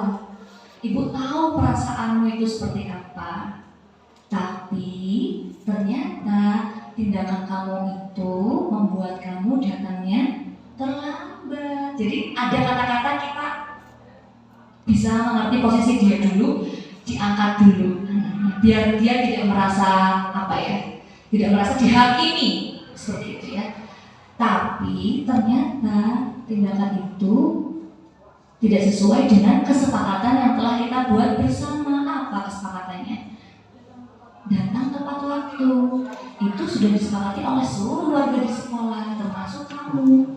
Coba kira-kira kalau kamu sudah tahu kesalahannya, ini validasi tindakan yang salah ya. Nanti ada kata-katanya lagi. Apa yang bisa kamu perbaiki, kamu usahakan untuk menebus atau memperbaiki kesalahanmu di kemudian hari. Kira-kira apa yang bisa kamu lakukan supaya bisa datang tepat waktu? Bangunnya lebih awal, terus? Iya, kira-kira seperti itu Bapak Ibu ya. Itu manajer, nanti akan dijelaskan oleh ya, tadi sangat jelas ya. Pak Terjoyo itu baru datang prepare Bapak Ibu. Jangan apa? Nanti khusus Pak Terjoyo iya, oke siap. Oke, makasih ya Mbak Tri ya. Tepuk tangan dong buat Tri Febriani. Bapak Ibu, jadi dari posisi kontrol guru tersebut kira-kira yang paling baik itu posisi mana? Iya betul, sebagai manajer. Ini nanti akan dijelaskan lebih lanjut pada materi restitusi. Jadi restitusi itu adalah posisi yang paling baik adalah sebagai manajer. Oke, next restitusi saja. Nah ini kita kenal dengan teori segitiga restitusi. Ada 3 Bapak Ibu. Yang pertama menstabilkan identitas, kemudian menanyakan keyakinan dan validasi kebutuhan. Nah, langkah yang pertama ketika murid kita melakukan kesalahan adalah menstabilkan identitas. Jadi di sini untuk membuat anak yang merasa gagal karena berbuat salah menjadi positif terhadap dirinya. Jadi jangan sampai ketika anak berbuat salah malah kita salah-salahkan Bapak Ibu. Kita stabilkan identitasnya. Misal ada anak yang pemalas temannya, minta uang saku temannya. Ada yang laporan, anaknya dipanggil. Kamu itu masa malah temannya? Kasihan itu teman-temannya. Di sini mental anak jatuh Bapak Ibu. Jadi jangan seperti itu. Tapi langkah yang pertama adalah menstabilkan identitas. Misalnya kita mengatakan, nggak apa-apa, jadi tenang aja. Di sini Bu ini nggak akan mencari siapa yang salah, siapa yang benar. Ya, berbuat kesalahan itu adalah hal yang manusiawi. Jadi kita bombok hatinya terlebih dahulu. Itu langkah yang pertama. Langkah yang kedua, validasi kebutuhan. Jadi di sini membantu siswa mengenali kebutuhan yang ingin dipenuhinya ketika melakukan kesalahan. Jadi setiap anak melakukan suatu tindakan itu pasti ada tujuannya Bapak Ibu. Jangan kita langsung menyalahkan. Ada anak yang memalak temannya, kita gali. Barangkali ada kebutuhan dasar yang tidak mereka peroleh. Contohnya kebutuhan untuk bertahan hidup, tidak diberi uang saku oleh orang tuanya, atau bisa jadi ingin diperhatikan, kebutuhan akan kasih sayang. Itu di sini. Jadi mereka melakukan itu pasti ada tujuannya dan ada kebutuhan dasar yang tidak terpenuhi. Lanjut Bu Widya. Langkah yang terakhir adalah menanyakan keyakinan. Contohnya, apa nilai yang kita percaya di kelas atau di sekolah selama ini? Kalau kamu malak temanmu, berarti kamu itu melanggar nilai-nilai apa? Nilai-nilai yang kita sepakati itu apa? Ya, anak diminta untuk mengoreksi kesalahannya tersebut. Begitu ya, Bapak Ibu. Nah, ini akan saya contohkan posisi kontrol. Ini ada contoh video. Jadi Pak Turjoyo kan terlambat deh, biar Pak Turjoyo itu bisa tahu macam-macam posisi kontrol. Ya, ini.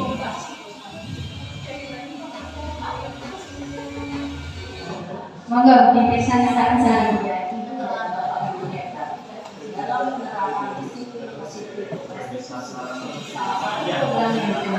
Adalah 5 posisi kontrol.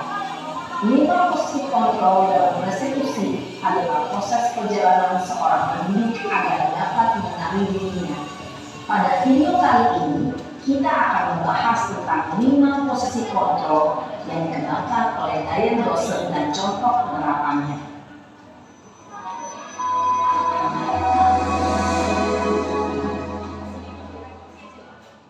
Lima posisi kontrol itu adalah 1. Posisi penghukum, 2. Posisi pembuat merasa bersalah, 3. Posisi teman, 4. Posisi pemantau atau monitor, dan 5. Posisi manajer. Untuk lebih memahami kelima posisi tersebut, mari kita saksikan kasus Naren yang terlambat hadir 20 menit di sekolah dan melihat bagaimana kelima posisi kontrol dalam menghadapi masalah tersebut.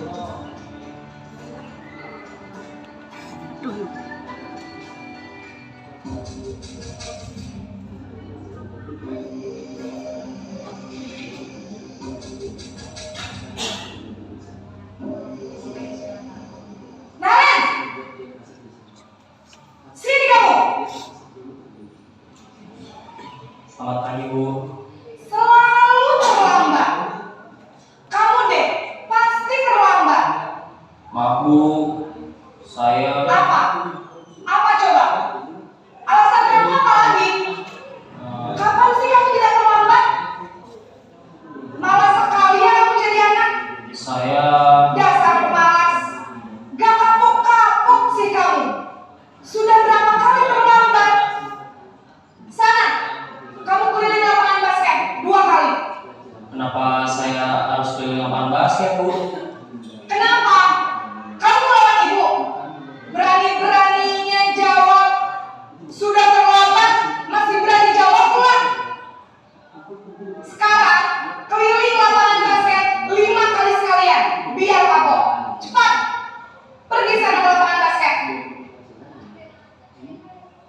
Posisi penghukum biasanya berbicara dengan nada tinggi, menghardik, menunjuk-nunjuk, menyakiti, dan menyindir. Hukuman bisa berupa fisik maupun psikis. Ibu dan bapak guru hebat. Dampak yang terjadi pada murid ketika guru berada pada posisi penghukum adalah murid cenderung akan memberontak, bahkan menyimpan dendam.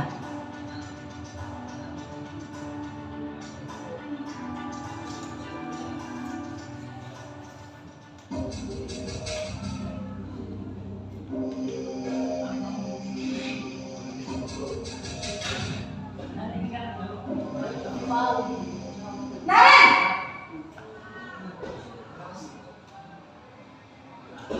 Selamat pagi Bu. Naren, kamu kenapa terlambat lagi, nak? Ya Tuhan, Naren, kamu senang ya bikin ibu susah ya? Kalau kamu terlambat lagi, nanti ibu yang ditegur bapak kepala sekolah, nak. Disangka ibu tidak bisa membina kamu. Duh, gimana ini? Maaf Bu. Duh, Gusti Naren, kamu suka ya kalau ibu tegur bapak kepala sekolah? Terus, sekarang ibu harus tulis apa yang di buku absen? Ini kamu sudah sering terlambat loh. Ibu harus apa coba? Maaf Bu. Maaf sekali. Ya sudah, lain kali jangan bikin ibu susah lagi ya nak ya. Ibu tidak akan kamu lagi kalau kamu gini terus. Bisa jantungan kalau ibu tegur bapak kepala sekolah. Sana cepat ke kelas. Maaf ya Bu. Maaf sekali. Posisi pembuat rasa bersalah berbicara dengan nada tenang, cenderung lembut, namun kata-kata yang diutarakan membuat murid merasa menjadi orang yang gagal, memandang buruk dirinya sendiri, merasa tidak berharga, dan tidak sanggup membahagiakan orang lain. Ketika guru mengambil posisi pembuat rasa bersalah, murid akan menganggap dirinya yang bersalah dan ia akan menyimpan emosi negatif tersebut di dalam dirinya.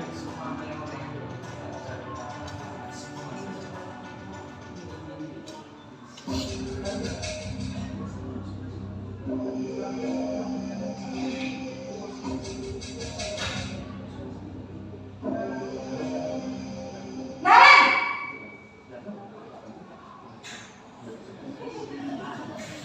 Selamat pagi Bu. Wah, sudah jam berapa ini nak? Terlambat lagi ya saya. Iya Bu. Habis ibu saya lupa bangunkan saya Bu. Kamu malah menyalahkan ibu kamu. Kamu bukannya anak yang larinya paling kencang. Kok terlambat sih? Iya Bu. Saya memang terlambat bangun tadi. Jadi biarpun saya lari kencang, tetap gak kejar Bu. Ya sudah sana. Nanti lain kali larinya lebih kencang lagi ya. Biar gak terlambat lagi.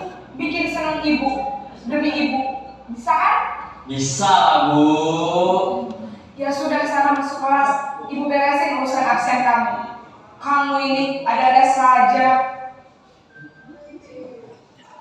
Dalam posisi teman, guru berbicara dengan nada suara ramah, akrab, cenderung bersenda gurau untuk menjaga suasana tetap santai.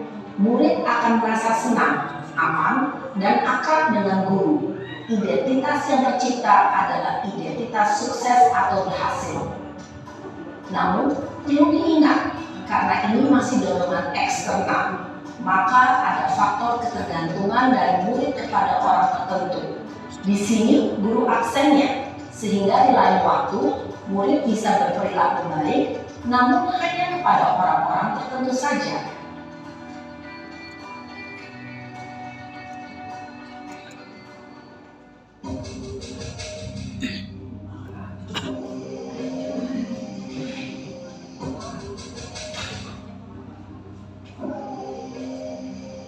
Naren!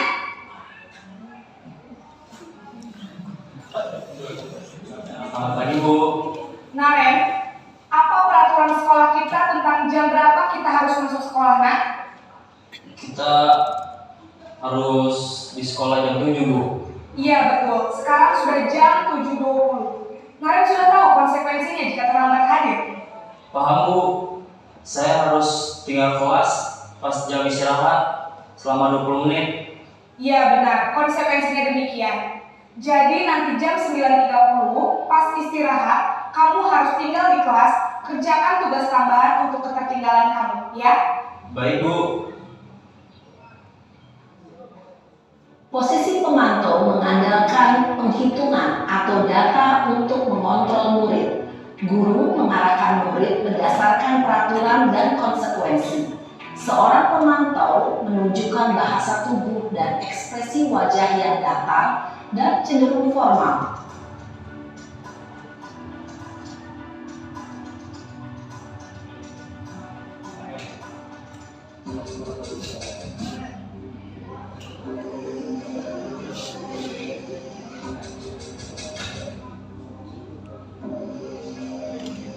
Naren!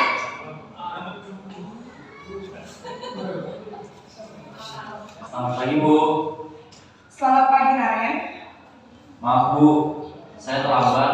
Iya, sekolah masuknya jam 7, sekarang sudah jam 7.20. Jadi sekarang bagaimana ini Naren? Maaf, Bu. Saya lupa setel alarm saya semalam. Baiklah, menurut kamu, keyakinan sekolah yang mana yang perlu kamu tingkatkan? Menghargai diri sendiri dan orang lain mungkin, ya, Bu. Setuju. Jadi, apakah Naren meyakini prinsip saling menghormati tersebut? Iya, Bu. Saya meyakininya. Apakah Naren bersedia memperbaiki masalah keterlambatan ini? Bersedia, Bu. Bagaimana kamu akan perbaiki masalah keterlambatan ini? Saya akan coba untuk tidak lupa menyetel alarm saya, Bu. Baik, kalau Naren lupa menyetel alarm di rumah, ada orang yang kira-kira bisa bantu mengingatkan tidak? Ada, Bu. Kakak saya, Kak Emma. Ada lagi selain Kak Emma?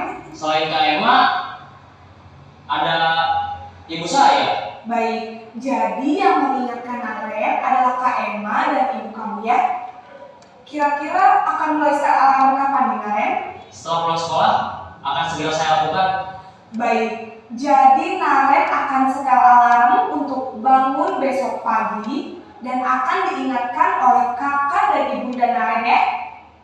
Ada lagi yang mungkin perlu dilakukan Naren agar tidak terlambat bangun lagi? Tidak ada, Bu. Baik Naren, terima kasih untuk kerjasama kamu. Sekarang kamu perlu kembali ke kelas untuk belajar. Baik, Bu. Terima kasih. Posisi manajer adalah Ya, Bapak Ibu, itu adalah 5 posisi kontrol guru ya. Jadi yang paling baik adalah posisi sebagai manajer. Jadi jujur saja, kalau saya itu lebih sering menjadi seorang yang membuat rasa bersalah seperti itu. Tapi pelan-pelan kita akan belajar ke posisi manajer gitu. Kalau Pak Terjoyo lebih ke posisi kontrol mana? Penghukum ya, situasional. Oh, situasional. Saya bela ya, Bapak Ibu ya. Saya pernah juga kok melihat Pak Terjoyo waktu menghadapi dengan sangat lembut sekali. Pernah saya, iya betul. Jadi Pak Terjoyo itu bukan penghukum ya, situasional. Mau seringin. Enggak ya Pak ya. Situasional. Oh iya, bentar Bu Emi.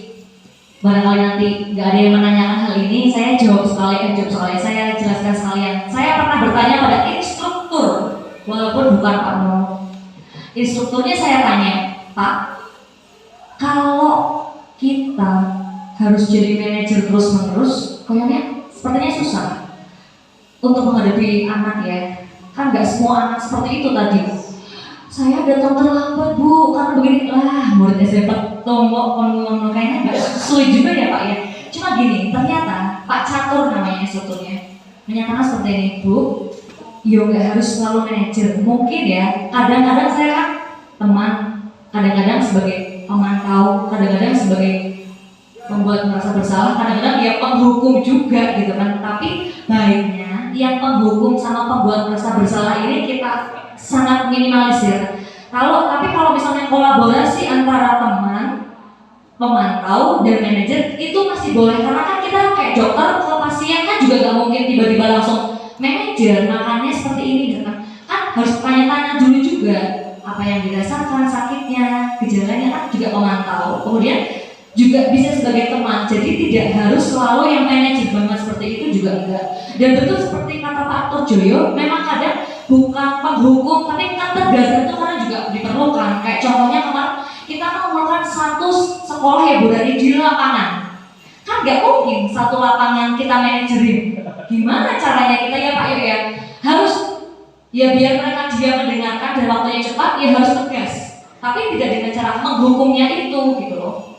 Jadi memang situasional, tapi ada yang perlu kita minimalisir dari si penghukum dan si merasa membuat bersalah tersebut. Kemarin saya, Bu Rani, Bu Eni itu langsung mempraktekkan waktu ada pencurian uang itu. Kita langsung praktekkan bertiga secara bergantian membuat restitusi. Ini nggak reka adegan Pak betul yang kemarin terjadi itu ya Pak ya. Dan memang anaknya ternyata setelah kita tanya-tanya memang mau menjawab, walaupun mungkin kata Pak Harno ya barangkali dia betul Pak. Kalau rodo nggak diakali, coba jujur jawabannya. Betul sih, cuma kita prosesnya itu tetap harus ada si segitiga restitusi itu yang awalnya kita kayak mau apa ya, mengerti keadaan siswa. Kalau ya sudah kamu memang salah, tapi apa yang membuat kamu melakukan itu, kita harus tanya dulu, jangan langsung judgement. Intinya itu Bapak Ibu, jangan langsung judgement, tapi kita harus tahu dulu alasan kenapa siswa melakukan hal tersebut. Seperti itu ya Bapak Ibu ya. Ini bagaimana? Materi sudah selesai. Ya, sebelum kita ke refleksi Bapak Ibu, saya tampilkan dulu aksi nyata kami, walaupun ini tidak semuanya terdokumentasi di sini karena masih ada beberapa yang di kamera. Ini yang milik Bu Vidya. Jadi kaitannya dengan budaya positif Bapak Ibu. Ini kami membuat pojok baca ini untuk menguatkan budaya literasi. Termasuk di belakang panjenengan ini ada pojok baca yang dibaca. Kemudian yang kedua ini adalah literasi kan tidak hanya membaca buku, bisa juga Asmaul Husna. Jadi kita sudah mempraktekkan dari Senin Selasa itu sebelum jam pelajaran pertama membaca surat-surat pendek juz amma, kemudian Rabu Kamisnya itu membaca buku pojok baca itu, kemudian Jumat Sabtunya adalah Asmaul Husna.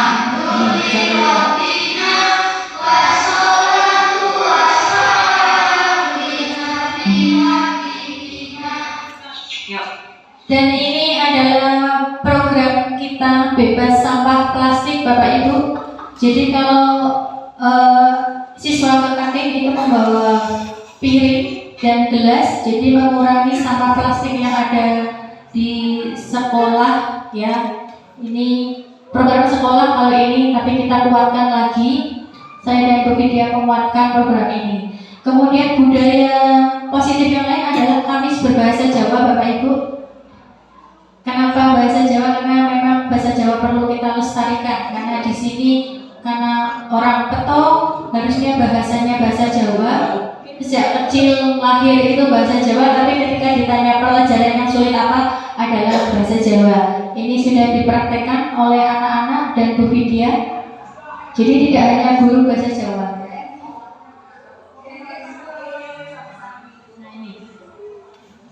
Selanjutnya ini adalah senyum, salam, sapa, sopan, santun. Nanti kelanjutannya insya Allah dengan izin Bapak Kepala Sekolah akan dipiket untuk yang menyambut anak. Menyambut lagi juga. Pak Yo itu senyumnya tersembunyi gitu Bapak Ibu gitu. Ini Pak Turjoyo senyumnya. Kalau saya dan Bu Vidya lebar, Pak Turjoyo senyumnya tersembunyi. Ya, ini budaya PAS. Kemudian ini sholat berjamaah Bapak Ibu, kita budayakan sholat berjamaah. Ini ada Pak Harma, ada Pak Unik ya. Kita budayakan sholat berjamaah.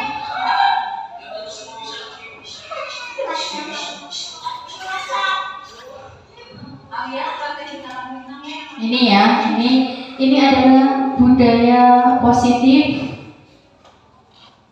yang sudah kami terapkan seperti ini ketika membuat pojok baca ya.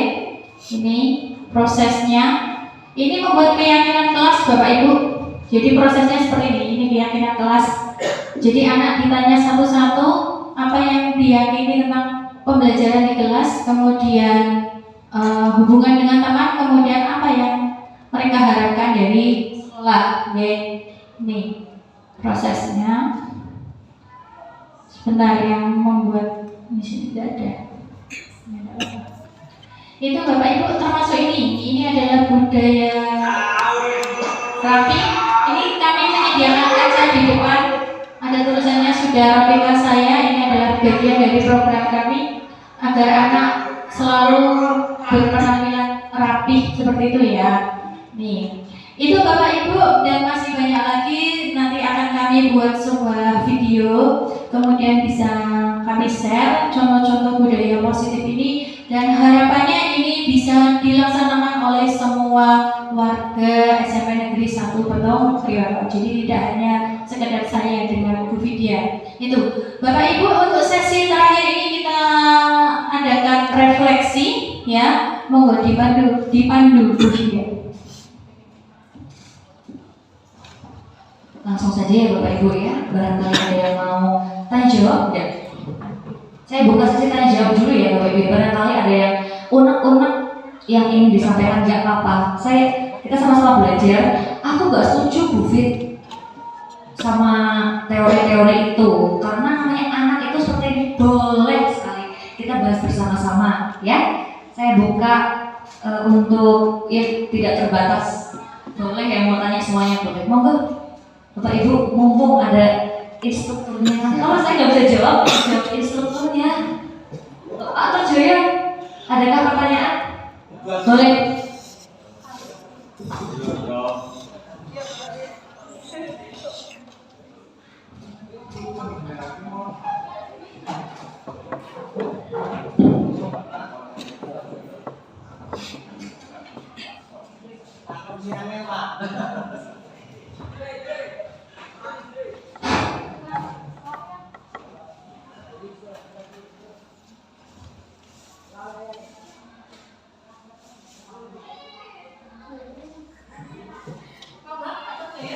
Terima kasih. Kaitannya dengan budaya positif itu ya, budaya kebiasaan itu ya. Jadi dari menilik dari tujuan dari pembelajaran atau sekolah itu mencerdaskan anak didik, termasuk juga pembiasaan yang positif. Adalah budaya positif. Kalau tidak salah kita mengenal 7 budaya positif di sekolah ya. Itu macamnya ada 7. Nah, di sini secara teori itu memang bagus semua. Nah, nyatanya untuk kita, untuk sekolah kita, dari 7 itu gimana caranya bisa terwujud dan saling mendukung. Terus terang saja, kalau saya amati dari 7 budaya positif yang harus tercipta, yang harus diwujudkan, itu kok sangat sulit sekali kami wujudkan. Nah, panjenengan sebagai guru penggerak ini tentunya punya jurus-jurus yang 17 atau jurus jitu begitu ya. Itu yang pertama. Mantap. Yang pertama ada yang juga. Oke, matur nuwun Pak Terjoyo. Jadi bagaimana kita akan mewujudkan budaya positif ke-7 tersebut ya? 7 itu apa saja Pak Yo? Saya tidak hafal. Tidak apa-apa, intinya budaya positif seperti itu ya. Bagaimana caranya? Kita harus berkolaborasi Bapak Ibu, termasuk acara pada hari ini. Diseminasi budaya positif adalah upaya saya dan Bu Vidya untuk mengajak panjenengan semua melaksanakan budaya positif di sekolah. Ini adalah langkah awal.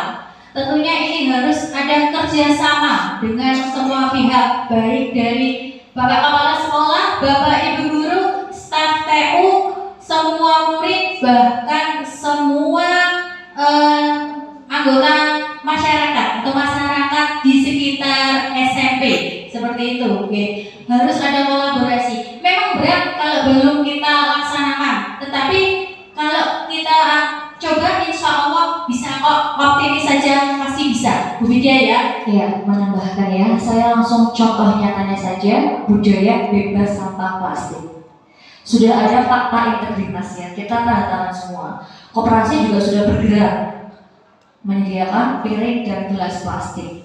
Ya, murid 1 hari, 2 hari, 3 hari, oke. Minggu depannya berubah lagi pakai plastik. Kenapa tidak ada pemantauan dan terbatasnya tenaga kurangi? Saya misalnya masak setiap jam istirahat, kita harus ada di kantin, begini ke murid kan tidak mungkin juga. Memang belum ada motivasi intrinsik dari murid karena itu masih sebatas ya memang membentuk suatu budaya kan memang sulit sekali ya Bapak Ibu ya. Tapi pelan-pelan kita coba. Yang penting kita bergerak, ada eksekusinya, ada pemantauan dan kolaborasi. OSIS belum berjalan kemarin ya, anak-anak OSIS belum berjalan. Bagaimana mereka menjadi figur untuk teman-temannya agar bisa mencontohkan, oh iya, sampah plastik diminimalisir di SMP. Kemudian dari Bapak Ibu Guru juga harus ada komitmen. Kalau Bapak Ibu gurunya jajan masih pakai plastik, piye muridnya jajan nggak pakai plastik, seperti itu. Jadi apa yang harus murid lakukan, kita juga lakukan. Selain kolaborasi tadi, kalau kata saya, kata kuncinya kok kita Bapak Ibu yang jadi figur terlebih dahulu. Saya menyadari kok masih banyak kekurangan.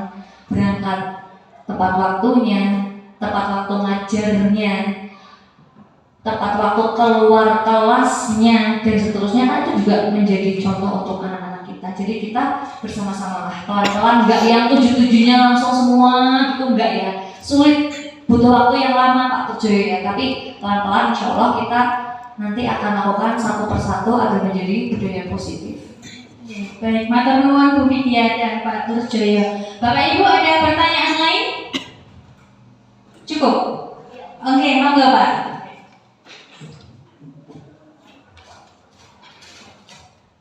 Terima kasih untuk waktunya Bapak Ibu.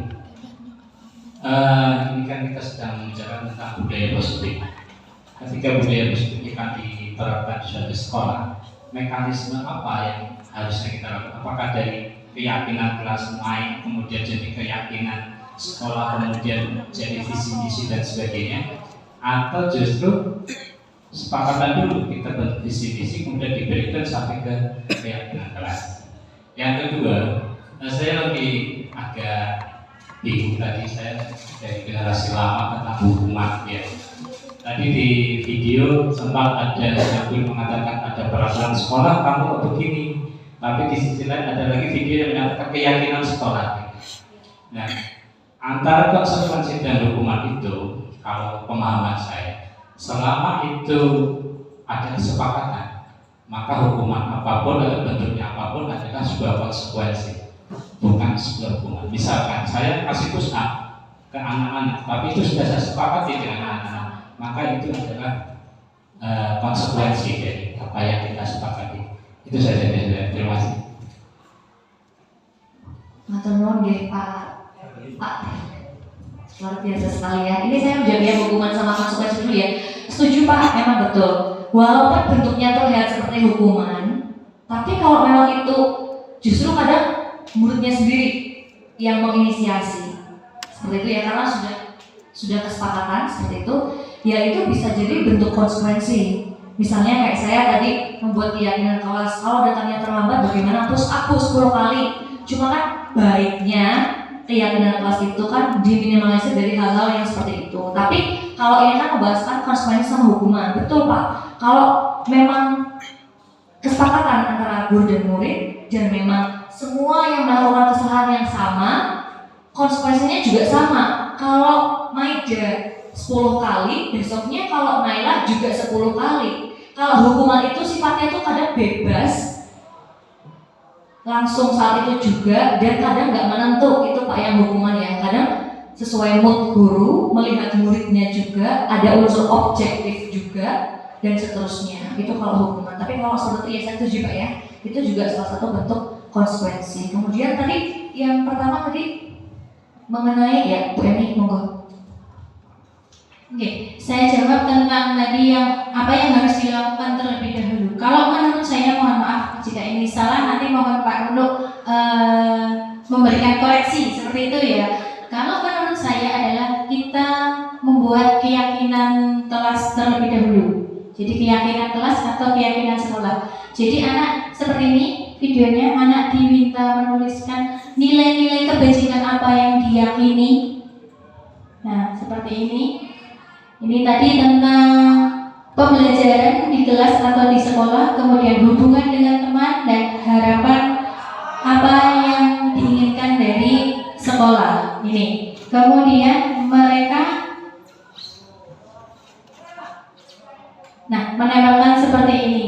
Dari sini ada beberapa keyakinan kelas yang kemungkinan hampir sama, kemudian akan kita rumuskan, kita kerucutkan keyakinan atau nilai-nilai kebajikan apa yang diyakini itu nanti menjadi kesepakatan sekolah, kemudian itu bisa menjadi bukan peraturan kalau seperti jadi kesepakatan sekolah. Jadi bahasa peraturan itu mungkin bisa disamarkan atau dihilangkan menjadi kesepakatan sekolah agar menjadi budaya positif yang ada di sekolah. Itu menurut saya Pak. Jadi nanti itu bagian dari untuk merumuskan visi dan misi budaya ya itu. Barangkali ada koreksi Pak Nurul? Aman, oke. Seperti itu ya Pak Darling ya. Jadi kelas, sekolah, kemudian diyakini bersama menjadi kesepakatan sekolah dan menjadi sebuah visi misi dan budaya positif di sekolah gitu. Monggo Bapak Ibu ada pertanyaan lain? Satu lagi. Oke, monggo.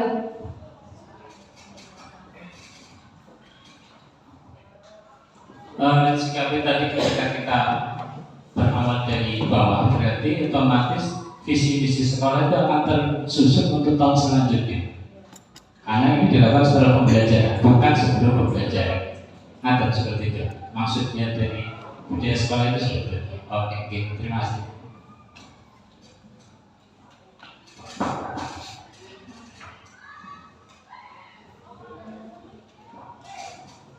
Oke, monggo Bapak Ibu ada pertanyaan lagi? Sampun. Oke. Monggo Pak Nunu. Ada beberapa hal yang mungkin bisa di wrap up ya, bisa dibungkus dari diseminasi kali ini.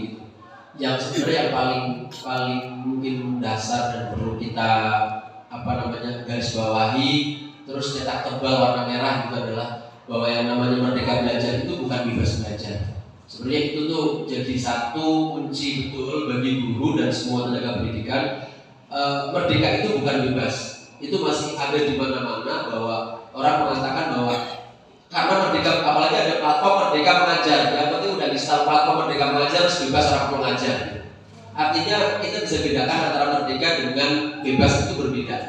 Maka dari itu ketika kita ngobrol terkait dengan keyakinan kelas dan budaya positif, itu bukan berarti budaya positif yang tadi perlu diskusi, perlu kesepakatan dan anak-anak itu tidak perlu adanya konsensus bersama, itu bukan seperti itu.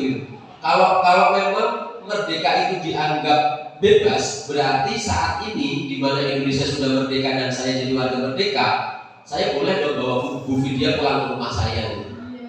Iya, benar ya Bu Vidya.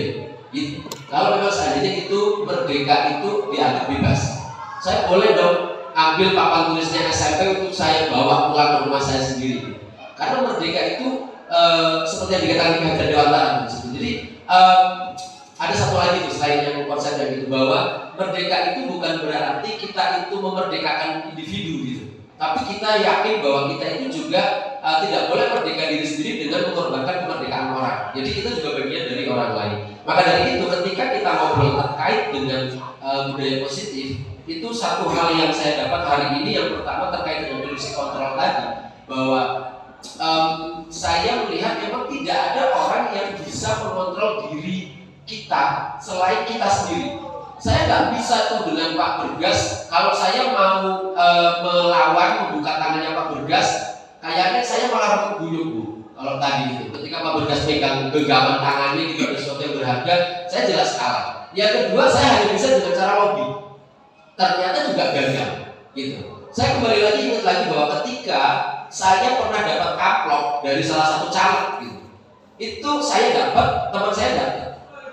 Ada yang nyoblos manut dengan yang ngasih amplop, oke saya nyoblos. Ada yang terima, saya pegang. Artinya orang lain meskipun dapat treatment yang sama, itu belum tentu dia itu akan merubah keyakinannya. Yang bisa merubah diri kita sendiri ya hanya kita. Dan saya juga nggak bisa merubah murid-murid saya. Sorry, bukan merubah, tapi mengontrol. Saya nggak bisa mengontrol murid-murid saya. Yang bisa mengontrol murid-murid saya ya dia sendiri. Gitu. Karena itu tadi sama-sama murid, ada yang ditreatment dengan galak sekalipun, tetap aja ada murid yang ternyata meleng banget. Jadi apa yang bisa dilakukan kalau kondisinya seperti ini? Yang bisa dilakukan adalah ya yang digugah itu bukan galaknya, tapi yang digugah adalah motivasi internal dari muridnya. Gitu. Nah, permasalahan berikutnya, saya pernah jadi wakil kesiswaan di sebuah sekolah, isinya anak-anak otomotif. Mungkin di SMK itu masih di cewek cowok kadang masih imbang atau bahkan banyak ceweknya gitu. Saya dulu di SMK itu otomotif yang lebih banyak. Dilema saya selaku wakil siswaan waktu itu apa? Dilema saya adalah saya butuh cepat, seperti yang dikatakan dia tadi. Saya butuh cepat, muridnya banyak, gitu. Sedangkan yang mau terlibat itu tidak banyak. Makanya tadi ketika ada 7 disiplin positif atau 7 budaya positif itu cara mewujudkannya gimana ya? Mau nggak? Aku memang kolaboratif. Kalau menurut saya sepakat. Itu insight yang saya dapat tadi gitu ya. Nah. Terus terkait dengan tadi yang disampaikan Pak Darmi, saya dapat insight bagus dari Pak Darmi bahwa yang namanya kesepakatan gitu ya, kesepakatan atau tadi Pak Darmi itu apa ya, keyakinan kelas atau kesepakatan ya? Yang namanya yang perlu dikomunikasikan. Entah, ada satu konsekuensi. Berarti konsekuensi itu nggak ada masalah ketika sudah disepakati terlebih dahulu, gitu. Nah, saya dapat insight-nya adalah bahwa betul, ketika seorang anak terlambat sudah ada kesepakatan terlebih dahulu, oke, berarti kalau terlambat push up 5 kali atau 10 kali gitu. Itu itu konsekuensi dia karena sudah disepakati terlebih dahulu. Cuma mungkin kita perlu menaikkan sedikit lagi tingkatnya dengan cara apa? Dengan cara apakah konsekuensi yang diambil itu adalah sebuah proses belajar atau bukan? Jadi seperti tadi Pak Bergas cerita, Pak saya itu konsekuensinya setiap anak yang terlambat itu push up 5 kali, tapi udah disepakati dulu sebelumnya. Berarti itu bukan hukuman dong, ini konsekuensi. Betul. Yang terpenting seperti tadi Pak Dari mengatakan, dikomunikasikan nggak ke anak? Kenapa harus push up 5 kali? Jangan-jangan anak itu dia push up 5 kali tapi dia bingung, dia merasa bahwa ya itu hukuman. Nggak ada proses belajarnya. Kalau ada proses belajarnya berarti kamu tahu nggak kenapa push up 5 kali? Nggak tahu Pak, karena kamu tadi nggak pemanasan. Makanya kamu harus pemanasan dulu dengan push up 5 kali. Contoh itu berarti kan ada proses belajar di dalamnya. Itu insight yang saya dapat dari diskusi teman-teman tadi gitu. Nah maka dari itu, apakah memulainya dari peraturan sekolah, keyakinan kelas atau dari mana? Kalau saya tadi yang lingkaran-lingkaran tadi itu sebenarnya animasi kalau yang pernah saya dapat. Mungkin yang di sini mungkin nggak animasi. Tapi yang saya dapat itu animasi bahwa, nah itu yang lingkaran itu animasi dimulai dari peraturan kelas itu udah paling dasar. Oh itu langsung ya. Itu udah paling bawah itu peraturan kelas, gitu. Kemudian sebenarnya itu bisa dimulai dari keyakinan kelas. Keyakinan kelas, apakah boleh di breakdown menjadi peraturan kelas? Jika memang dibutuhkan, nggak ada masalah juga. Tapi memang sudah dimulainya dari keyakinan kelas. Dan keyakinan kelas bisa membentuk lingkungan yang positif dan jadi budaya positifnya sekolah. Nah, apakah ini nanti akan jadi visi-misi tahun depan atau tahun ini? Tergantung kapan keyakinan kelas ini dilakukan. Gitu. Ketika keyakinan kelas ini dilakukannya setelah sudah berjalan, ya itu bisa. Dan kapan visi-misi itu akan dijawab gitu. Kalau visi-visi duduk itu karena dari pengawas butuh, pokoknya sebelum ini berlangsung sekolah ini visi-visinya harus sudah muncul dulu gitu, untuk jadi dokumen KOSP contoh gitu. Ya mau nggak mau kita harus bikin keyakinan kelas visi-visi sebelum kita ngobrol sama murid. Sama seperti ketika kita saat ini kan di sekolah-sekolah seperti itu, dokumen kurikulum operasional sekolah itu diminta sama pengawas sebelum kita ketemu sama murid. Kita diminta bikin RPP atau modul aja sebelum ketemu sama murid. Padahal kita belum melakukan asesmen diagnostik. Gimana kita tahu murid kita butuh apa gitu. Nah, apa yang bisa dilakukan oleh sekolah dengan hal seperti ini, karena memang ada tantangan-tantangan seperti ini di lapangan, mungkin yang bisa dilakukan sekolah adalah yang dibutuhkan secara administratif oleh pengawas atau dinas pendidikan apa? KOSP yang sesuai format mereka, kasih KOSP. Tapi yang dilakukan di lapangan di sekolah kita yang seperti apa? Yang sesuai dengan idealisme kita. Mungkin itu yang bisa kita lakukan. Kemerdekaannya di sini. Mungkin itu, Bu. Terima kasih. Oke. Ya. Terima kasih pencerahannya Pak Ndu tentang merdeka yang tidak sesuka hatinya. Itu refleksi tadi ya, bertanggung jawab sekaligus refleksi untuk sesi kali ini. Monggo Pak Turjoyo. Terima kasih, asik sekali. Terima kasih Pak Andri ya. Sampai sore boleh. Oke, ya udah sampai sore, saya juga pulang sih. Terima kasih atas keterangan tadi ya, saya tertarik sekali tadi tentang sebagai pengontrol diri itu. Ini saya belum setuju banget ini. Benar. Gimana saya harus setuju padahal kita pada saat mempelajari kita harus mengkondisikan siswa, mengkondisikan ruangan, mengkondisikan keadaan kelas. Jadi ini saya tidak setujunya kontrol itu eksternal dulu. Tidak sampai anak harus kontrol diri, tidak. Karena beberapa anak bisa kontrol diri kalau tidak ada dari luar itu. Nah, itu. Jadi mengkondisikan di guru itu harus bisa mengontrol gimana cara pembelajaran, gimana mengontrol gimana tindakan anak-anak di dalam kelas, itu harus. Kan begitu. Terus apa yang didapat oleh anak itu dia itu merefleksi diri, koreksi diri. Nah itu baru data dia mengontrol diri. Gitu. Jadi mengapa tadi saya katakan pada pembahasan awal kenapa saya belum setuju pada kata tadi yang satu lagi itu ya.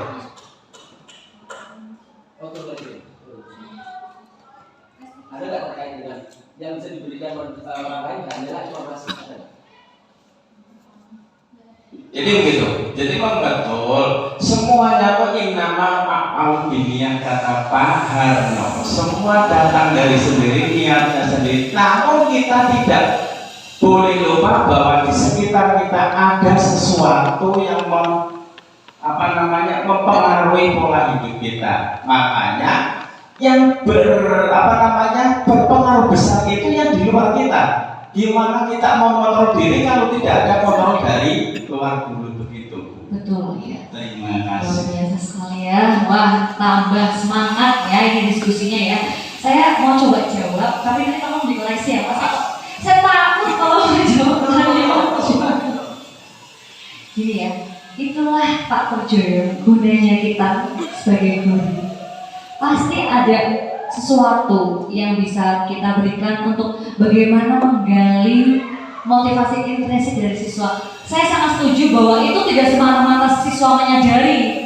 Kayak tadi contoh video ya, nggak ada murid ketum yang seperti itu. Saya datang terlambat Bu karena seperti ini. Terus apa yang bisa kamu lakukan?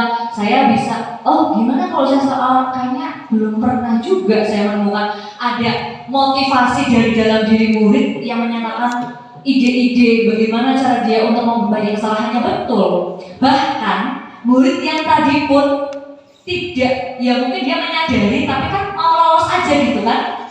Aduh yang gitu kan tadi kan, itu kan berarti kan dia kan nek orang konangan ya wes aman untuk kelas walaupun terlambat. Terus konangan sama gurunya akan diawali dari guru Pak Turjoyo. Nggak mungkin Maida terlambat terus datang ke hadapannya Pak Turjoyo, Pak saya terlambat, saya tahu salah. Nggak mungkin. pasti awal dari kesalahan adalah konangan sih. Betul ya, mencuri kemarin. Gak mungkin, wong kita udah beda ya Pak Harno ya, dari ujung rambut sampai ujung kaki, sak kaos kaki dibuka. Satu kelas belum ada yang mengaku, bahkan pelakunya sendiri pun nggak konangan gitu. Berarti lebih pintar menyembunyikan uangnya di kebun. Nah, berarti kan memang kita sebagai guru yang memang harus mengawali proses restitusi tadi Pak Turjoyo, bahwa kita mendampingi murid.